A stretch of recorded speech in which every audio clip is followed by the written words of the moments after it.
Bueno, vamos para allá.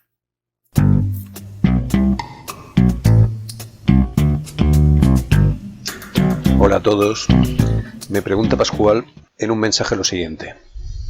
Hola Francisco, hoy he visto la película Mientras dure la guerra y quería saber cuánto hay de cierto en el discurso de Unamuno.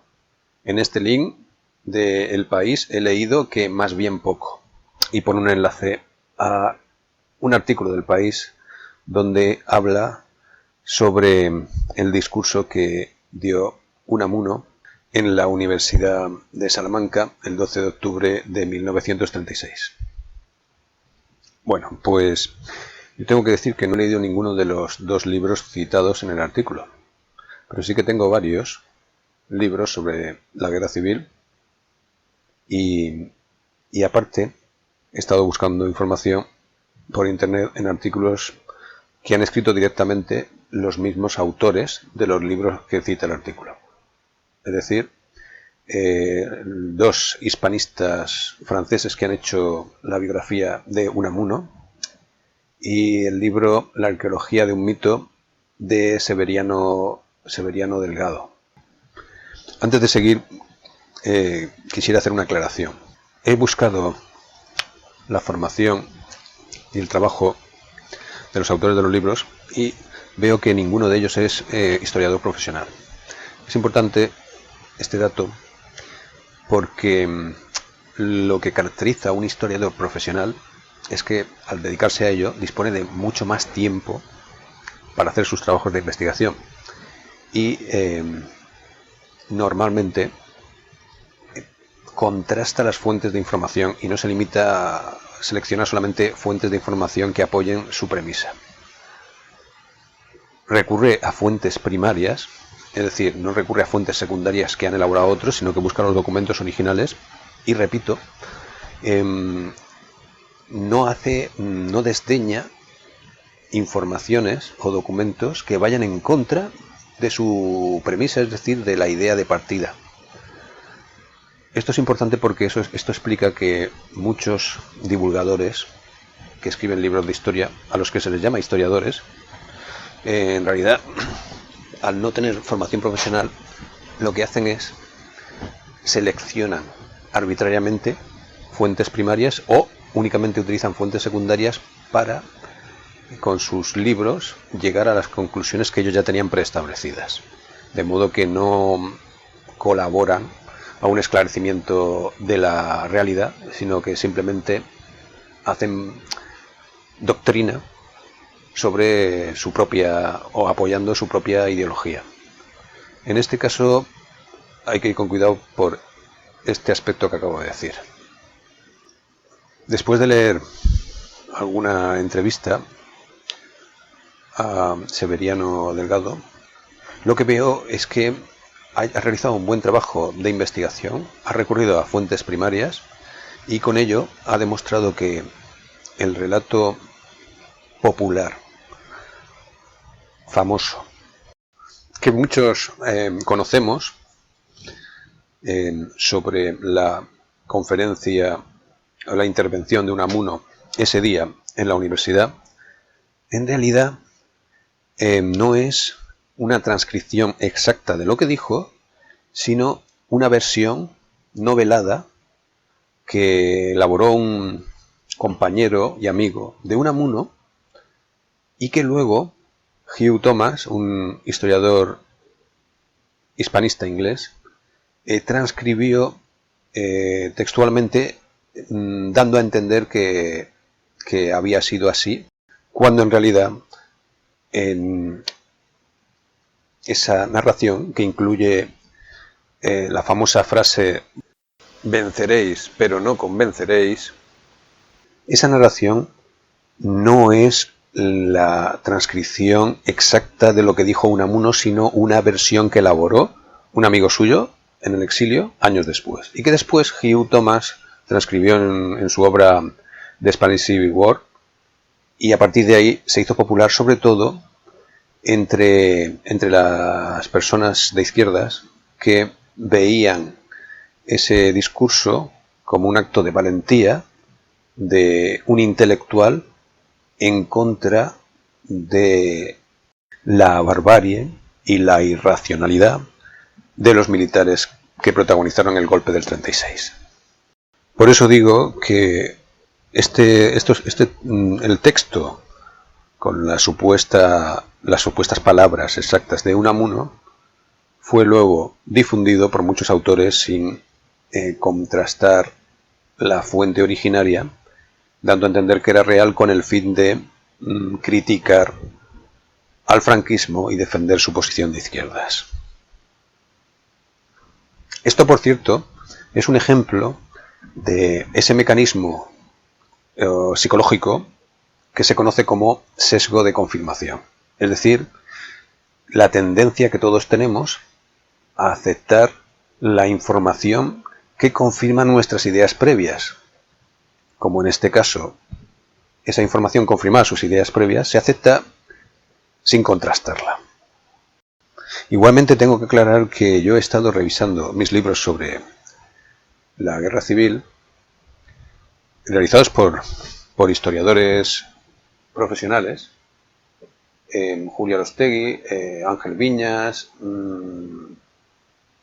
Paul Preston, y en ninguno de ellos, en todos ellos citan lo que sucedió en la universidad ese día como a título anecdótico, pero ninguno de ellos alude a las frases textuales de Unamuno. Quiero decir, no se mojan y no pierden tiempo en un aspecto menor, de modo que no llegan a equivocarse. Al no citar directamente a el supuesto discurso de Unamuno, no llegan a equivocarse. Lo que pasa es que cuando repaso el mensaje que me ha mandado Pascual en la pregunta, él dice que quería saber cuánto hay de cierto en el discurso de Unamuno, porque, según lo que he leído en el artículo, más bien poco. Eso me ha hecho pensar, me ha hecho revisar qué es lo que dicen en el artículo del País, y a continuación lo que he hecho es buscar información de otros medios. Y lo que me he encontrado es que la prensa de la derecha, a la hora de informar sobre este libro que recoge la investigación de Severiano Delgado, Arqueología de un mito, a la hora de informar sobre él, lo que hace es plantea tanto, sobre todo en los titulares, pero también en el desarrollo, plantea la información de tal manera que da a entender algo que no es así. Me explico.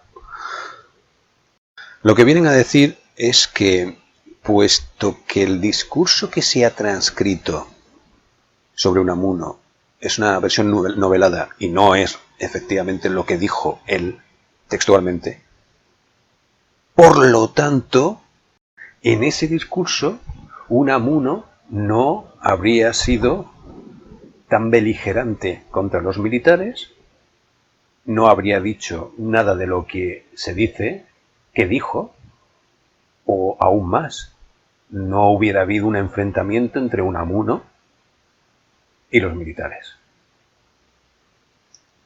Esto, por cierto, es una falacia de la que hablo en la web, en la entrada sobre las ideologías y los medios de comunicación.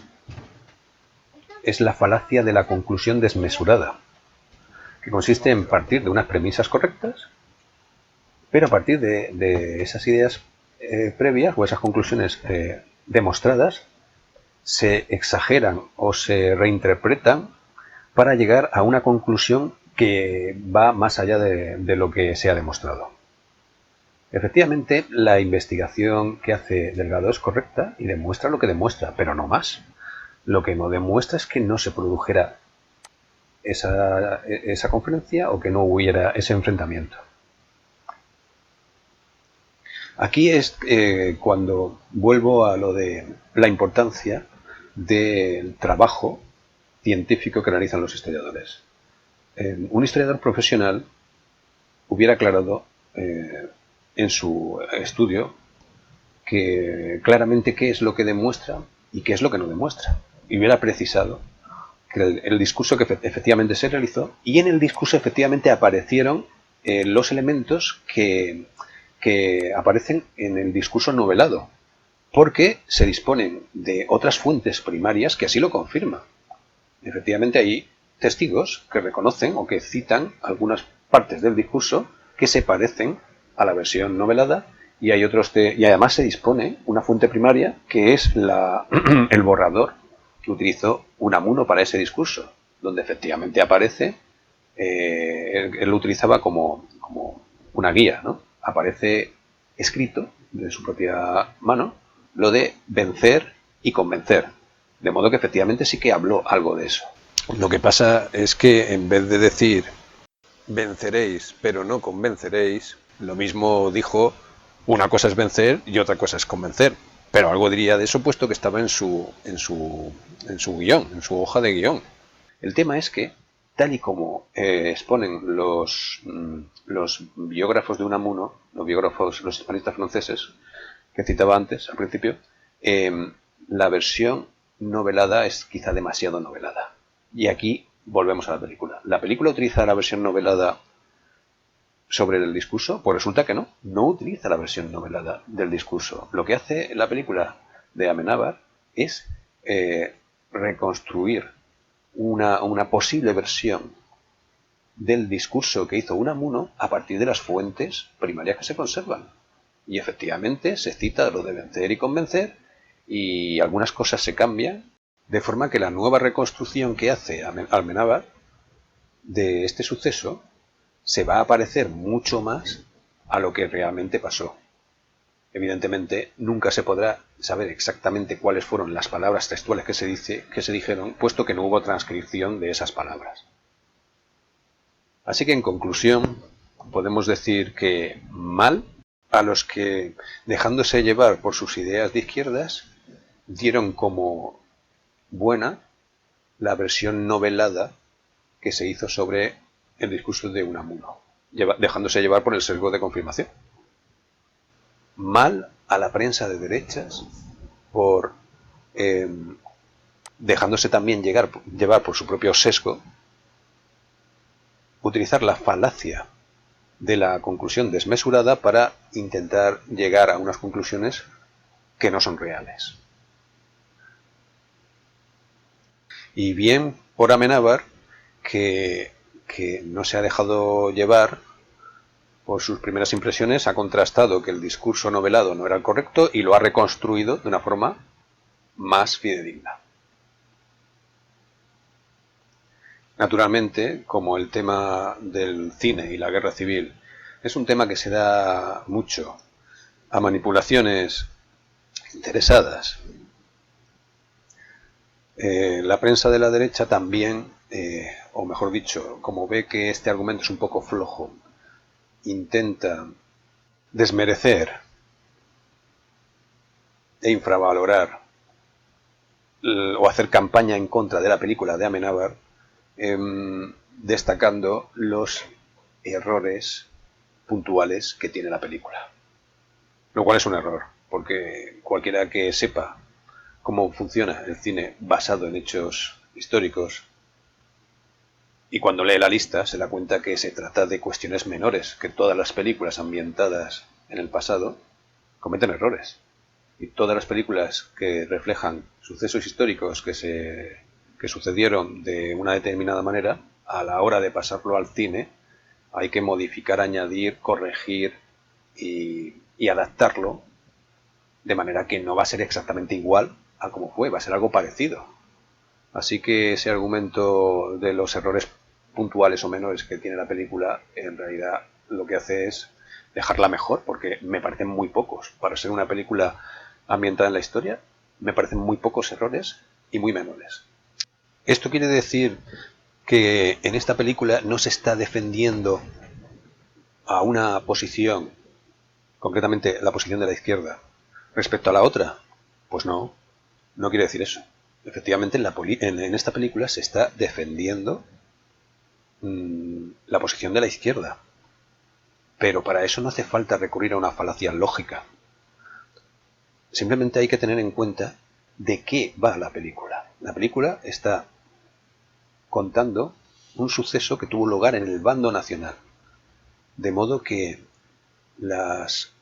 lo que vamos a ver en la película van a ser comportamientos, enfrentamientos, masacres y fusilamientos que suceden en el bando nacional, no en el otro, puesto que la película está ambientada en esa zona. De modo que efectivamente esta película sí que puede defender